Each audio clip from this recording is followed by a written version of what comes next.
Backstage Pass, Institute of Gaming. For more details, contact 7093965965.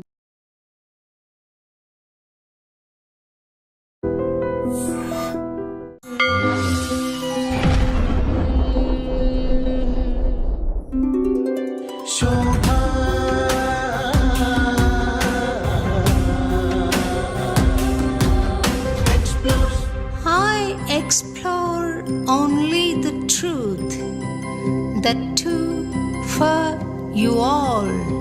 Shobha explores. ఇంత చక్కగా కనిపించడం ఎలా సాధ్యపడింది?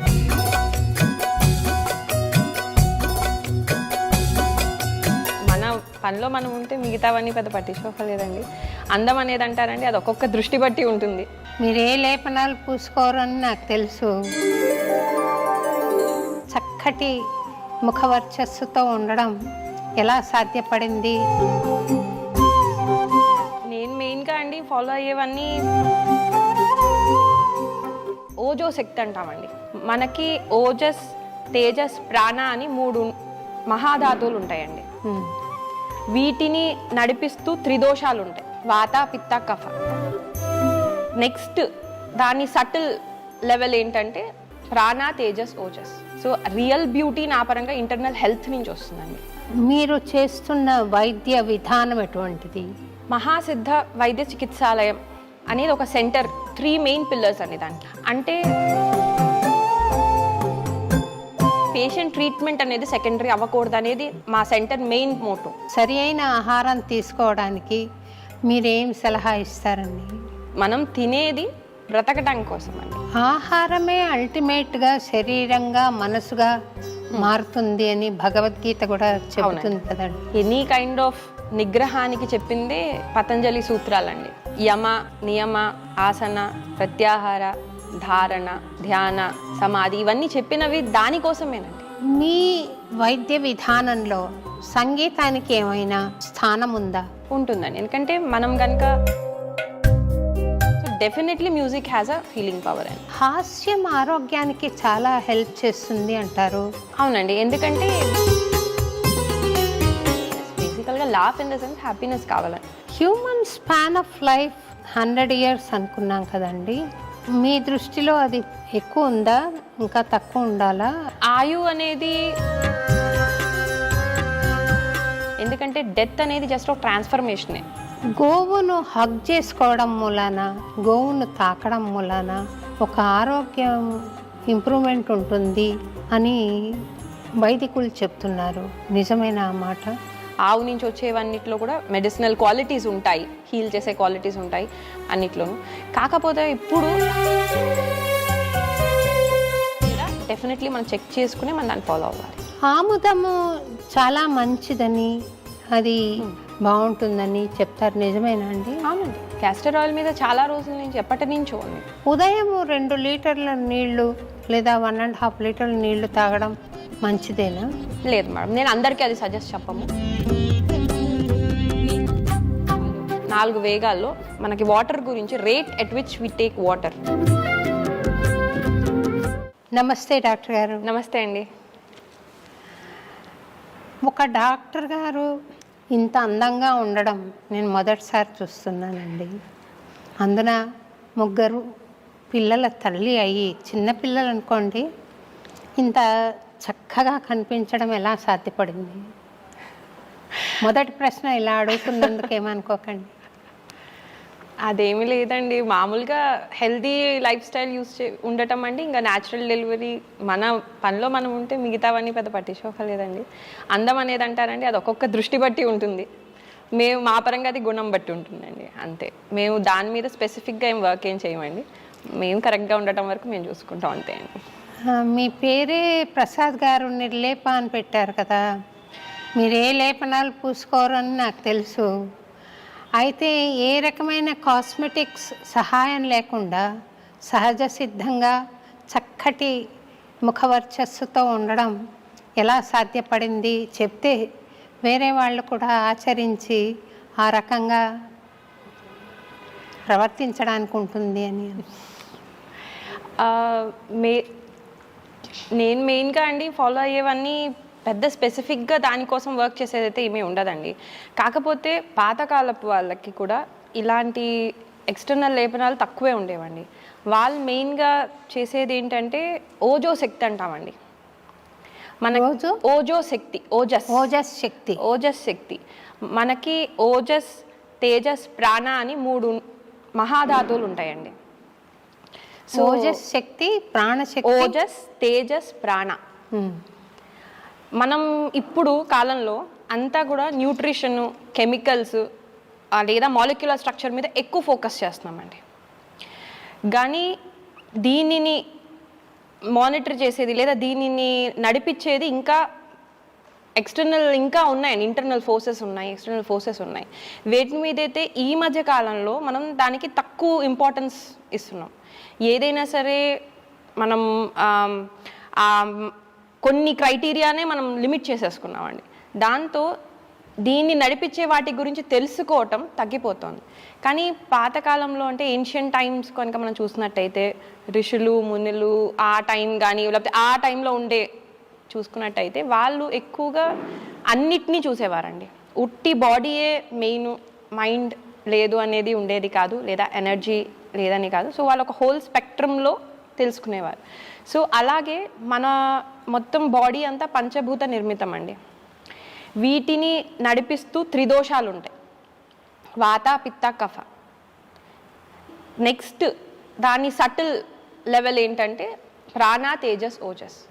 సో మనం తినే ప్రతి ఫుడ్, మనం చేసే ప్రతి లైఫ్ స్టైల్ అనేది వీటికి అనుకూలంగా ఉన్నంత వరకు మనకి న్యాచురల్గానే ఆ ఇమ్యూనిటీ అనుకోండి, లేకపోతే ఆ తేజస్ అనుకోండి, అన్నీ బిల్డ్ అవుతూ వెళ్తాయి. ఎప్పుడైతే మనం ఈ నేచర్ నుంచో లేకపోతే మన న్యాచురల్ ప్రకృతి నుంచి డీవియేట్ అవ్వకుంటూ వెళ్తామో, మనం ఎంత కెమికల్స్లోకి వీటికో వెళ్తూ ఉంటామో దాన్ని బట్టి మనం దీని నుంచి విడిపోతూ వెళ్తాం. అప్పుడు ఇంటర్నల్గా మనకి ఆ హెల్త్ కానీ వైటాలిటీ తగ్గిపోవటం వల్ల మనం ఓన్లీ ఎక్స్టర్నల్గా ఏవైనా చేసుకుంటేనే కొంచెం మనకి బెటర్గా అనిపిస్తాము, కానీ ఇంటర్నల్ హెల్త్ కానీ ఇంటర్నల్ డిస్టర్బెన్స్ వెళ్ళిపోతుంది. సో రియల్ బ్యూటీ నా పరంగా ఇంటర్నల్ హెల్త్ నుంచి వస్తుందండి. కరెక్ట్ అండి, ఆ మాట కరెక్ట్. చాలా మహాసిద్ధ వైద్య చికిత్సాలయం అని మీ హాస్పిటల్ ఉంది కదా? అవునండి. తద్వారా మీరు చేస్తున్న వైద్య విధానం ఎటువంటిది? మహాసిద్ధ వైద్య చికిత్సాలయం అనేది ఒక సెంటర్ అండి. ఎక్కడైతే మేము ఇంటిగ్రేటెడ్ అప్రోచ్ని మేము ఫస్ట్ 3 మెయిన్ పిల్లర్స్ అండి దానికి. ఒకటి ఇంటిగ్రేటెడ్ అప్రోచ్ అండి. అంటే నేను ఒక డాక్టర్ కింద నా ఫస్ట్ ధర్మం ఏంటంటే పేషెంట్ని ట్రీట్ చేయటం. ఆ పేషెంట్ని ట్రీట్ చేసే దాంట్లో నేను ఏ వైద్య విధానము వాడతానో వాళ్ళకి ఉండే ప్రాబ్లం బట్టి నేను నా స్కోప్లో వేరియస్ లా ఇంకా రూల్స్ పరంగా కన్సిడర్ చేసుకుని నేను నా స్కోప్లో ఉండే వైద్య విధానం వాడాలండి. అంతేగాని నా వైద్య విధానం ముఖ్యమయ్యి పేషెంట్ ట్రీట్మెంట్ అనేది సెకండరీ అవ్వకూడదు అనేది మా సెంటర్ మెయిన్ మోటో. సో మేము ఫస్ట్ ఫాలో అయ్యేది ఇంటిగ్రేటెడ్ అప్రోచ్. అంటే మేము అక్కడ పేషెంట్కి ఏ ప్రాబ్లం ఎక్కడి నుంచి వచ్చింది, దేనివల్ల వచ్చిందో అనేది ఫస్ట్ పట్టుకోవడానికి ప్రయత్నిస్తాం. అంటే మనకి బాడీ వల్లే న్యూట్రిషన్ ఇంబ్యాలెన్స్ ఉందంటే దాని న్యూట్రిషన్ రిప్లేస్మెంట్ అనేది అవసరం. డైజెషన్ ప్రాబ్లం ఉంది అంటే దాంట్లో డైజెషన్లో రిపేర్ చేయటం అవసరం. వాళ్ళకి మైండ్లో ఇమోషనల్లీ వాళ్ళు డిస్టర్బ్ అయ్యి దాన్ని వాళ్ళ బాడీ రిఫ్లెక్ట్ చేస్తుంది అంటే వాళ్ళని ఇమోషనల్గా మనం డీల్ చేయటం ఇంపార్టెంట్. ఎనర్జీలో కానీ మెరీడియన్స్ అంటాం, ఏ విధంగా అయితే మనకి బ్లడ్ వెజల్స్ ఉంటాయో అట్లాగే ఎనర్జీ బాడీలో కూడా కొన్ని మెరీడియన్స్ అని ఉంటాయి. దాని బేస్ మీద ఆక్యుపంచర్ అనేది డెవలప్ అయ్యింది. సో దాని పరంగా ఆ ట్రీట్మెంట్. సో అక్కడ ఫస్ట్ పేషెంట్కి ఏ ట్రీట్మెంట్ అవసరము, ప్రాబ్లం ఎక్కడుంది, ఏది అవసరము అనేది ఫస్ట్ చెప్పటం ఒక డాక్టర్ యొక్క లక్షణం అండి. అంతేగాని మీరు డిసీజ్ యాక్సెప్ట్ చేసేయండి ఇంక ఇది లైఫ్ లాంగ్ అనేది కరెక్ట్ కాదు, రివర్సబుల్ అవుతుందని. సో ఈ ఉద్దేశంతో మేము మా పరిధిలో ఏమేమి ఉన్నాయో ఇంటిగ్రేటెడ్ అప్రోచ్ మేము ఫాలో అవుతాం. హోమియోపతి ఫాలో అవుతామండి. హర్బల్ మెడిసిన్ అంటే హర్బ్స్ని టింక్చర్ ఫామ్లో చేసుకుని మెడిసిన్ ఇస్తాం, ఎందుకంటే అది ఈజీగా అబ్జర్బ్ అవుతుంది. తర్వాత ఫ్లవర్ రెమెడీస్, అదేవిధంగా ivy nutrition, ozone therapies, IR Sona. So ఇట్లాగా మా మెయిన్ ఎయిమ్ ఏంటంటే ఒక పేషెంట్కి ఏవేమి అవసరమో ఐఆర్ సోనా బాత్స్ అండి. సౌనా బాత్లో ఐఆర్ రేడియేషన్తో ఉండేది అనేది స్పెసిఫిక్ సోనా బాత్ అని. ఇట్లా ఏది ఎవరికి అవసరమో అది ఇవ్వటం అనేది మా మెయిన్ ఇది. అది ఫస్ట్ ఇంటిగ్రేటెడ్ అప్రోచ్ అండి మాది. రెండో విషయం హోలిస్టిక్గా చూస్తామండి. అంటే పేషెంట్ని ఏదో ఒక మీ కాలు నొప్పి ఉందంటే కాలు వరకే చూసి లివర్కి సంబంధం లేదని మేము భావించాము. మేము ఏదైనా సరే ఒక కాలు నొప్పి వచ్చింది అంటే దాని వెనకాల ఉండే ప్రాబ్లం ఏంటి, అది ఏ లెవెల్లో ఇష్యూ ఉంది, బాడీయా మైండా అక్కడ ఎనర్జీలో ప్రాబ్లమా, అలా ఒక పేషెంట్ మా దగ్గరికి వచ్చినప్పుడు మొత్తంగా హోల్గా చూసి వాళ్ళకి ట్రీట్మెంట్ ఇస్తామండి. మూడోది మా మెయిన్ స్ట్రెంగ్త్ ఇంకా ఏన్షియంట్ విజ్డమ్ ఏంటంటే నాడి.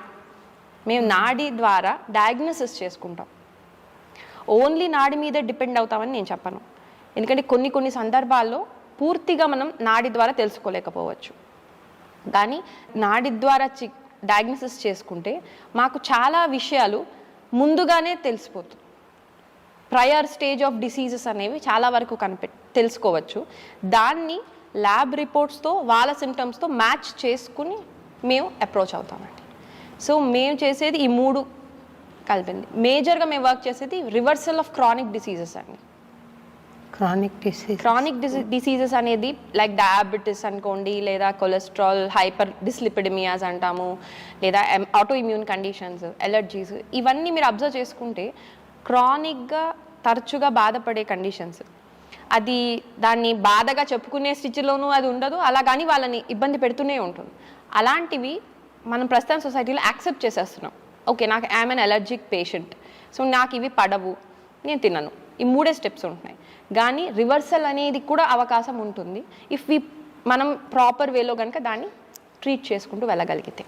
సో బేసికల్లీ మా main approaches reversal of chronic conditions.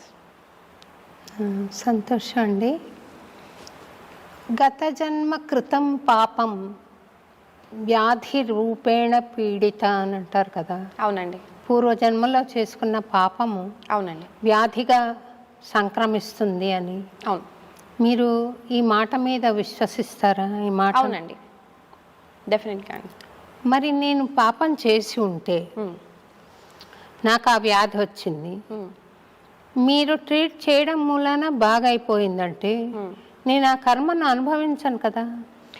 మనం కర్మ యొక్క ఇంటెన్సిటీని తగ్గిస్తామండి. మీకు ఆ కర్మ కూడా ఉండాలండి దాన్ని క్లియర్ చేసుకునేది. ఏ విధంగా అయితే every action has equal and opposite reaction అనే న్యూటన్ లాని మనం అందరం నమ్ముతాము, రైట్, అలాగే కర్మ లా కూడా ఎగ్జిస్ట్ అవుతుందండి. ఇప్పుడు మనకు ఎదురయ్యే సిచ్యువేషన్స్ అన్నీ దాని లా పరంగానే వస్తుంది. కానీ దాన్ని ఎలా హ్యాండిల్ చేసుకోవాలో మన చేతిలో ఉంటుంది. ఆ హ్యాండిల్లో ప్రయత్నమే వైద్యము ఇవన్నీ అండి. సో ఏవైతే మేము దాన్ని 3 విధానాలుగా డివైడ్ చేస్తామండి. పాపం వల్ల వచ్చిన దానికి డెఫినెట్లీ సొల్యూషన్ అనేది ఉంటుంది. సొల్యూషన్ అనేది దొరుకుతుందండి వాళ్ళకి. అదే కనుక బ్యాడ్ కర్మ అంటే మనసా వాచా కర్మ తెలిసి మరీ తప్పు చేసినప్పుడు దానికి సొల్యూషన్ వెతకడం చాలా కష్టం, దొరకటం కూడా కష్టం. వాళ్ళకి లైఫ్ లాంగ్ సఫరింగ్ అనేది ఉండే అవకాశం. అంటే అలా చేసిన వాళ్ళు ఎవరైనా బాగా రియలైజ్ అయ్యారనుకోండి, అప్పుడు ఉంటాయి. ఓలేటి వెంకటేశ్వర్లు గారని ఒక మహావిద్వాంసుల వారు ఉండేవారండి. ఒక ఆయన పినాకపాణి గారి శిష్యులు అనమాట. ఆయనకు ఊబకాయం ఉండేది నాలాగే. ఆయన స్టేజ్ మీద కాన్సర్ట్కి వచ్చి కూర్చుంటే ఇద్దరు పట్టుకొని వచ్చి కూర్చోబెట్టాలి.